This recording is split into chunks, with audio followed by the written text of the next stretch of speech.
ابھی ہم نے دیکھا کہ پرائیویٹائزیشن کے لیے بہت ساری چیزیں، خاص طور پہ پی آئی اے کی بات ہوئی، تو پی آئی اے کے جو ہماری میڈیا پہ ریکارڈ پہ بات آئی وہ تو ایک جو ریئل اسٹیٹ کا کوئی صاحب تھے، انہوں نے 10 بلین کا دیا، وہ بھی ایک مذاق سا ہو گیا، اس نے کہا اس میں پلاٹ بھی دے لیکن جو آپ دی ریکارڈ مجھے کسی سینیٹر صاحب نے بتایا کہ ہماری جو کمیٹی میں آیا، محمد علی ٹبا صاحب نے 80 بلین کی سیریس انویسٹمنٹ دی، لیکن پاکستان گورنمنٹ اس پہ سیریس نہیں ہے. What is your take?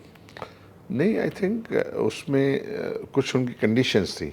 اس کا جو اسٹرکچر بنایا تھا پی آئی اے کا، اس میں کوئی 200 بلین روپیز جو ہے وہ اس کا بھی ڈیٹ اس کے اوپر رکھا ہوا تھا، اور اس کی جو ایکوٹی ہے اس کو -50 بلین کی ایکوٹی کا رکھا ہوا تھا.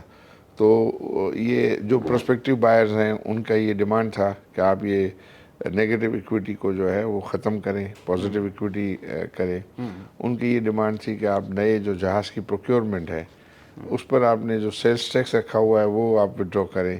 اور کچھ اسٹرکچر کے کیس کی بات تھی کہ اس کا جو آپ آفرنگ اسٹرکچر ہے اس کو اس طرح ریوائز کریں کہ وہ نئے جو انویسٹرز ہیں وہ زیادہ سے زیادہ ریٹ دینے کے لیے راضی ہو جائیں. یہ گورنمنٹ اس پہ سیریس ہے، یہ کر سکے گی؟ جی مجھے لگتا ہے سیریس ہے، وہ کام اس پہ کر رہے ہیں. اور گورنمنٹ کے پاس سیریس بائر بھی ہیں اس کو خریدنے کے لیے؟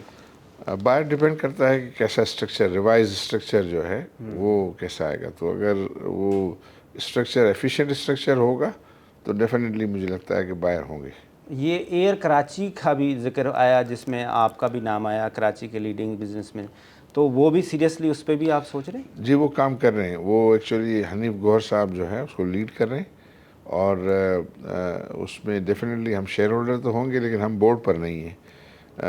بٹ آئی بلیو کہ یہ بھی نوبل کام ہے. یہ کام جو ہے بالکل اس کو سپورٹ کرنا چاہیے. پایہ تکمیل پہ پہنچ جائے گا.